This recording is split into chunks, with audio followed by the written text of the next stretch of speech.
I was inherently dirty, how can you purify it? Because it's inherently dirty. It means it can never be. Inherently means it's that way. It cannot be changed. So since the eye is not inherently contaminated, therefore wrong imputation can be. Wrong imputation can be one word. A verb. One word. Change. Correct. A verb. That's it.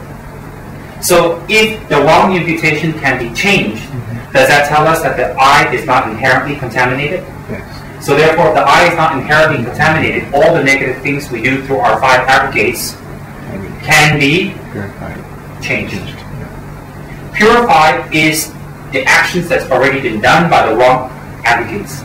All right, what's already been done wrong by the manifestation through the 5 aggregates can be purified. What has not been done doesn't need to be purified. It's undone. For example, if you didn't kill anybody, why would you purify? If you kill somebody through wrong imputation, meaning what? You view them as an enemy, actually they're not. Okay? Wrong imputation, give me an example of wrong imputation. Belief in self-cherishing mind. No. Give me an example of wrong imputation. Wrong imputation. Wrong imputation is just manifested with the 5 aggregates. Don't get lost with the big words. What's the 5 aggregates? Name me one. Good. Another one. Sight. Good. Another one. Discrimination. Good. Another one. Sound. Good. Another one. Composition. Oh, don't give me big words. Taste, touch, sight, sound, feeling, mind. That's it. Compositional factors. You want to use big words now? Do you understand or not? Yeah. So therefore, is the eye inherently contaminated? No. Is the eye inherently contaminated?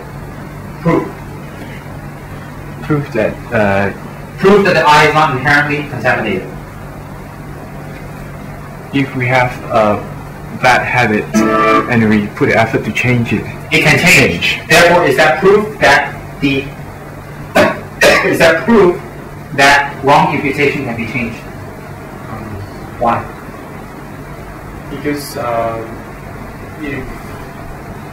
if it's part of us and we are, Don't use big words. Just say it straight. It's very simple.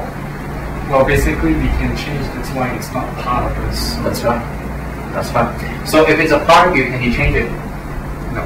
That's right. So if it's not a part of you, it can be changed. Isn't that proof that it's from wrong imputation? So if it's wrong imputation, and wrong imputation can be changed, does that mean that there is enlightenment? Right. So if there is enlightenment, that means a purification of all wrong imputations. Correct? So if your wrong imputation is changed, you can become enlightened. Therefore, can your aggregates become enlightened? If your aggregates can become enlightened, that means your aggregates can have 5 compositional factors that can manifest in all types of activities. Therefore, emanations. Good.